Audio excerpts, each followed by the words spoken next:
जय श्री राधे दोस्तों, केपी की वाणी चैनल में आपका स्वागत है। रोजाना राशिफल से संबंधित सभी प्रकार की जानकारी पाने के लिए हमारे चैनल केपी की वाणी को जरूर सब्सक्राइब करें। अगर आपके जीवन में सेहत, रोजगार, कारोबार, परिवार, दाम्पत्य जीवन, प्रेम संबंध को लेकर कोई भी परेशानी है तो हमें मैसेज के जरिए जरूर बताएं, आपकी जरूर मदद की जाएगी। अगर आपको आपकी शादी के बारे में जानना है कि आपकी शादी कब होगी तो आप अपना जन्मदिन बताएं, आपकी जरूर मदद की जाएगी। प्लीज अधूरी जानकारी ना दे, इससे आपको समय पर जानकारी नहीं मिल पाएगी। इसके अलावा अगर आप लव मैरिज को लेकर भविष्यवाणी पाना चाहते हैं तो अपना और अपने जीवन साथी का जन्मदिन कमेंट बॉक्स में दें, हम आपको जल्द से जल्द पूरी जानकारी देंगे। अगर रिप्लाई करने में देरी होती है तो आप निराश बिल्कुल ना हो, क्योंकि आपको जवाब जरूर दिया जाएगा। दोस्तों, आपको बताना चाहूंगा कि अब आप उनसे शादी की कुंडली भी बनवा सकते हैं। इसमें आपको आपकी शादी कब होगी, कहाँ होगी, कैसे होगी, किससे होगी, किस नाम से होगी, जीवन साथी का रंग रूप स्वरूप स्वभाव कैसा होगा, उनका कैरियर कैसा होगा, आपका कैरियर कैसा होगा, अगर आप किसी से लव मैरिज करना चाहती हैं या चाहते हैं तो लव मैरिज हो सकती है कि नहीं, इन तमाम तरह की जानकारी आपको कुंडली बनाकर दी जाएगी। इसके लिए आप 8521835670 पर संपर्क कर सकते हैं। नंबर एक बार और दोहरा देता हूं, 8521835670। अगर जल्दबाजी में नंबर निकल गया है तो आप डिस्क्रिप्शन में बॉक्स में जाकर वहां नंबर नोट कर सकते हैं। यह सेवा सशुल्क है। दोस्तों, आपको बताना चाहूंगा कि अब जिन जातकों की शादी तय हो चुकी है वे अपनी कुंडली मिलान अवश्य करा लें। शास्त्रों में निहित है भकुर दोष, नारी दोष या मांगलिक प्रभाव के चलते शादी नहीं करनी चाहिए। ऐसे में आप अपने नजदीक के किसी प्रकांड पंडित व ज्योतिष से जरूर सलाह लें अगर भकुर दोष या नारी दोष लग रहा हो तो। अन्यथा आप केपी की वाणी से भी कुंडली मिलान करवा सकते हैं। इसके लिए हम लोग मामूली शुल्क लेते हैं और आपको पूर्ण जानकारी देंगे। जैसा कि शास्त्रों में निहित है कि भकुर दोष और नारी दोष लगने पर शादी नहीं करनी चाहिए, तो आप कुंडली मिलान अवश्य करा ले ताकि आपके वैवाहिक जीवन का आपको पता हो जाए कि कैसा जीवन रहने वाला है। दोस्तों, जैसा कि हम सब जानते हैं कि भगवान श्री हरि विष्णु कार्तिक माह में शुक्ल पक्ष की एकादशी यानी देवउठान एकादशी के दिन निद्रा अवस्था से जागृत होते हैं। इस दिन से शुभ कार्य शुरू होते हैं। इस दिन तुलसी विवाह भी संपन्न होता है। ऐसे में माता पिता के साथ लड़के लड़कियों की दृष्टि देवउठान एकादशी पर रहती है, यानी कि सावन से लेकर और कार्तिक महीने के देवउठान एकादशी तक कोई भी मांगलिक कार्य नहीं किया जाता है। इस दिन से ही पूरे ब्रह्मांड में शहनाई गूंजने लगती है। हालांकि देवउठान एकादशी से पहले वर और वधू पक्ष सभी तैयारी कर लेते हैं, लेकिन कुछ ऐसे हैं जिनकी शादी की बातचीत देवउठान के दिन ही से ही शुरू होती है। हालांकि देवउठान एकादशी से पहले वर और वधू पक्ष सभी तैयारी कर लेते हैं, लेकिन कुछ ऐसे हैं जिनकी शादी की बातचीत देवउठान के दिन से ही शुरू होती है। इसके बाद 1 महीने तक लगातार विवाह मुहूर्त होता है। इसके बाद खरमास के चलते 1 महीने तक शादी नहीं होती है। तो खरमास का महीना जो है वो जनवरी में खत्म होता है और तब फिर शादी की शहनाई बजती है। ऐसे में सभी के मन में शादी के लड्डू फूट रहे हैं कि आपकी शादी साल 2022 में होगी कि नहीं। तो आज मैं आपको उन राशियों के बारे में बताने जा रहा हूं जिनकी शादी जनवरी 2022 में होने वाली है, होगी। तो आइए जानते हैं राशियों के बारे में। आगे बढ़ने से पहले आपको बता दूं कि शादी से संबंधित जो जानकारी होती है वह ज्योतिष शास्त्र में निहित है। कई ज्योतिष इसे बताते नहीं है, पर शादी के समय बहुत बातों का ध्यान रखना पड़ता है। शास्त्रों में यह बताया गया है कि इन नियमों के पालन करने से कन्या या वर दोनों ही सौभाग्यवती जीवन जीता है। तो अगर आपको यह जानकारी प्राप्त नहीं है तो आइए बारी बारी से जानते हैं। जैसा कि आप सबको पता है कि ज्योतिष शास्त्र में विवाह कर्म कांड का पूरा सार बताया गया है। उन्हीं सारों में से कुछ चुनिंदा चीजों को आपके सामने प्रस्तुत कर रहा हूं ताकि आपको अपनी कन्या या लड़के की शादी में कोई दिक्कत ना हो। तो आइए बारी बारी से जान लेते हैं। तो 2 कन्या का विवाह एक समय कभी नहीं करना चाहिए। कई बार ऐसा देखा जाता है कि 2 लड़कियों की शादी एक ही बार कर दी जाती है, किंतु शास्त्र में ऐसा निषेध है। एक कन्या की शादी के उपरांत दूसरी कन्या की शादी हो सकती है, परंतु एक साथ शादी नहीं करनी चाहिए। शास्त्रों में यह भी निहित है कि एक समय में 2 शुभ कर्म करना उचित नहीं होता है। इसके लिए कभी भी 2 शादी एक बार में नहीं करनी चाहिए। कन्या के विवाह के अनंतर पुत्र का विवाह हो सकता है, लेकिन पुत्र विवाह के अनंतर पुत्री का विवाह 6 महीने तक नहीं करनी चाहिए। यानी कि इसे आप आसान शब्दों में ऐसे समझ सकते हैं कि अगर लड़की की शादी हुई है तो आप लड़के की शादी कर सकते हैं, लेकिन अगर लड़के की शादी होगी तो 6 महीने तक अपनी लड़की की शादी बिल्कुल ही ना करें। 1 वर्ष में सहोदर भाई अथवा बहनों का विवाह शुभ नहीं होता, यानी कि एक ही साल में 2 बेटियों की शादी या 2 बेटे की शादी नहीं करनी चाहिए। शास्त्रों में ऐसा वर्जित है।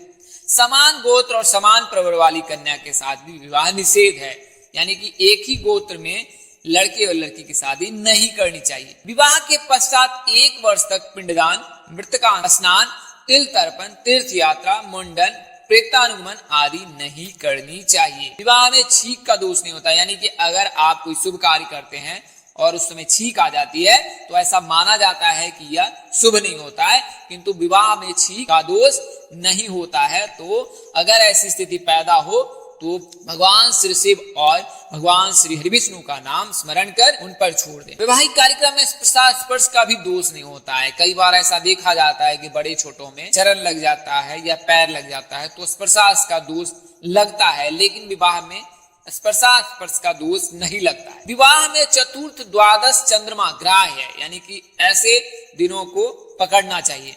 विवाह में षष्ठ, अष्टमी, दशमी तथा शुक्ल पक्ष की प्रतिपदा, रिक्ता आदि तिथि निषेध है। इसके अलावा चतुर्दशी और नवमी भी निषेध है, यानी कि षष्ठी, अष्टमी, दशमी प्रतिपदा शुक्ल पक्ष की और चतुर्दशी, नवमी, इन दिनों में शादी नहीं करनी चाहिए, चाहे विवाह मुहूर्त कितना भी शुभ क्यों नहीं। कन्या कैसी होनी चाहिए? तो कन्या अधिक अंग वाली नहीं होनी चाहिए, ज्यादा बोलने वाली भी नहीं होनी चाहिए और ना ही वह रोगिणी होनी चाहिए। विवाह में सपिंड, विचार, गोत्र आदि का विचार करना चाहिए।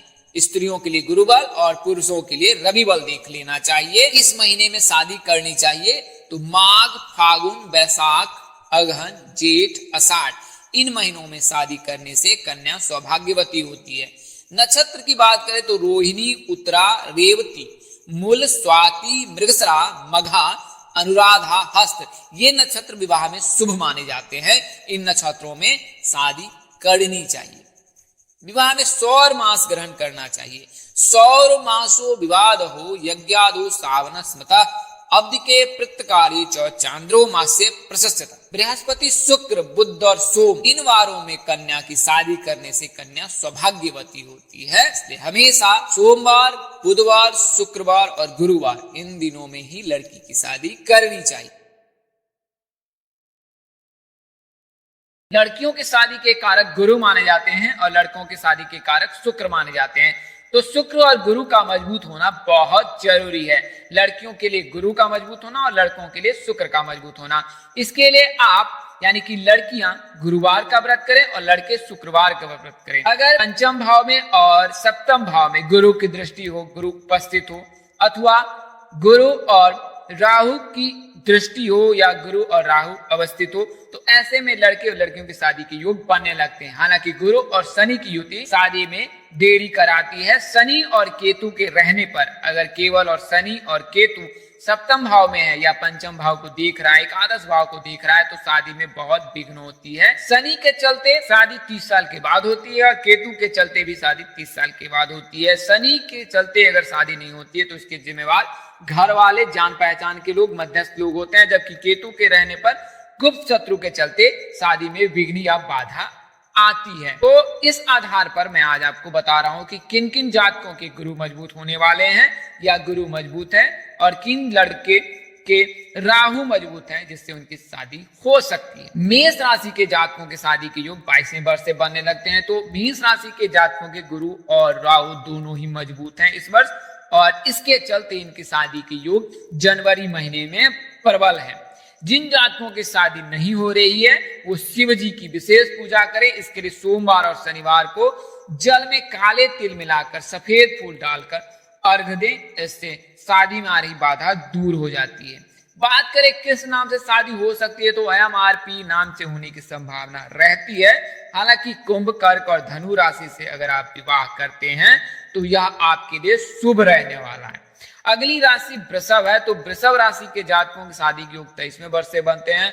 गुरु के मजबूत रहने से यह योग बन रहा है लड़कियों के लिए, जबकि लड़कों के लिए राहु का मजबूत होना अथवा राहु की दृष्टि होना शादी के योग बना रहा है। ऐसा हो सकता है कि शुक्र के मजबूत रहने से भी शादी के योग बन रहे हैं। तो शादी का महीना भी जनवरी महीना ही है वृषभ राशि के जातकों के लिए।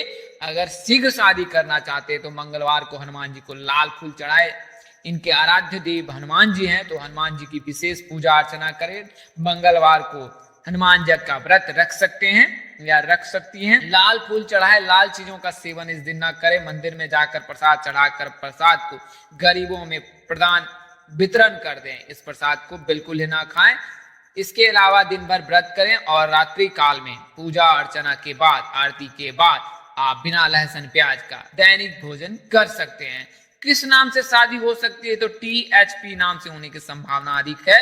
हालांकि अगर मकर राशि से आप शादी करते हैं तो यह आपके लिए बेहतर होगा। तुला राशि, तो तुला राशि के जातकों की शादी के योग 20वें वर्ष से बनते हैं। इनके शादी का महीना जनवरी होता है। गुरुवार के दिन लड़कियों को गाय को चारा खिलाना चाहिए, गरीबों में भोजन बांटना चाहिए, ब्राह्मणों को दान देना चाहिए। इसके अलावा गुरुवार और रविवार को छोड़कर हर दिन पीपल के वृक्ष में जल का अर्घ दें। लड़के शुक्रवार का व्रत करें और शिव जी की विशेष पूजा करें। आने वाले समय में या अभी से ही सोमवार आप व्रत रख सकते हैं लड़के, या शुक्रवार को, इन दोनों में किसी एक दिन आप व्रत रख सकते हैं। इससे शादी के योग बनने लगते हैं। तुला राशि के जातकों के लव मैरिज की संभावना अधिक रहती है। गौमौतो यानी कि GMT नाम की लड़की अथवा लड़के से आपकी शादी हो सकती है। हालांकि M यानी कि सिंह राशि से अगर आपका विवाह होता है तो यह आपके लिए सोने पे सुहागा जैसा है। अगली राशि मकर राशि है, तो इनके आराध्य देव जो है भगवान विष्णु हैं और इनके जो है राशि स्वामी गुरु है। गुरु का मजबूत होना या गुरु के स्वामी के रहने के चलते लड़कियों के शादी के योग 21वें वर्ष से बनते हैं, लड़कों के 24वें वर्ष से बनते हैं। तो मकर राशि के जातकों के शादी के योग जनवरी 2021-22 में है। जनवरी महीने में शादी के प्रबल योग हैं। चंद्रमा को अगर आप मजबूत करते हैं तो आपको खूबसूरत जीवन साथी मिल सकता है या मिल सकती है। QHY यानी कि Y नाम के लड़के या लड़की से शादी होने की संभावना अधिक रहती है। कुंभ राशि और मीन राशि से अगर विवाह होता है, यानी कि SG नाम के लड़के लड़की से आप विवाह करते हैं, या लड़की है तो लड़के से, या लड़के हैं तो लड़की से विवाह करते हैं, तो यह आपके वैवाहिक जीवन के लिए शुभ रहने वाला है। अगली राशि मीन राशि है, तो मीन राशि के जातकों के शादी के योग भी बन रहे हैं, क्योंकि इनके राशि स्वामी गुरु हैं और आराध्य देव भगवान विष्णु हैं। इसके चलते गुरु के मजबूत रहने के चलते और भगवान विष्णु की विशेष कृपा के रहने के चलते गुरु की दृष्टि हमेशा इनकी कुंडली के सप्तम भाव पर बनी रहती है। इसके लिए 21 वर्ष से इनके शादी के योग बनने लगते हैं। जनवरी महीने में शादी के प्रबल योग हैं। शीघ्र विवाह के लिए विष्णु जी की पूजा अर्चना करना आपके लिए विशेष फलदायी होगा। SGV नाम से यानी कि कुंभ राशि के लड़के लड़कियों से शादी करना आपके लिए बेहतर होगा। मेष राशि के जातकों से अगर आप विवाह करते हैं तो वैवाहिक जीवन आपका बेहद ही सुदृढ़ गुजरेगा। दोस्तों, इस वीडियो में बताई गई जानकारी ज्योतिष पंचांग मान्यता और धर्म ग्रंथों से दी गई है। हमारा उद्देश्य महज आपको सूचना पहुंचाना, आपसे सूचना हेतु ही ने। इसके अतिरिक्त अगर आप इनको मानते हैं, अपनाते अथवा उपयोग करते हैं तो आप इसके समय जिम्मेदार हैं। आप चाहे तो KP की वाणी से संपर्क कर सकते हैं अथवा आप अपने नजदीक किसी प्रकार पंडित अथवा ज्योतिष से सलाह लेकर अपनी जानकारी प्राप्त कर सकते हैं। कुंडली में ग्रह दशा के अनुसार से इसमें मामूली बदलाव हो सकता है। इस तरह की अन्य वीडियो देखने के लिए हमारे चैनल के डैशबोर्ड अथवा प्लेलिस्ट पर जाएं और अपनी राशि अनुसार वीडियो जरूर देखें। तो दोस्तों, आपको यह जानकारी कैसी लगी, लाइक करें, कमेंट करें और शेयर कर हमें जरूर बताएं। अगर आप मेरे चैनल पर नए हैं तो चैनल को सब्सक्राइब कर लें, साथ ही बेल आइकन को प्रेस करना ना भूलें। माता रानी कृपा से आपके चेहरे पर हमेशा मुस्कान बनी रहे। आप परिवार स्वस्थ एवं सुखी रहे। आप सभी के प्यार और स्नेह के लिए आप सबको हृदय से धन्यवाद करता हूं। आप लोग इसी तरह हमारे साथ जुड़े रहे, इन्हीं शुभकामनाओं के साथ आपसे विदा लेता हूं कि जल्द एक नए वीडियो और एक नई जानकारी लेकर आपके समक्ष हाजिर रहूंगा। तब तक के लिए मुझे इजाजत दे। आप जहां रहे मस्त रहे, स्वस्थ रहे, माता रानी कृपा बनी रहे। नमस्कार, जय श्री राम दोस्तों, जय श्री कृष्णा, जय माता दी, जय वाहेगुरु।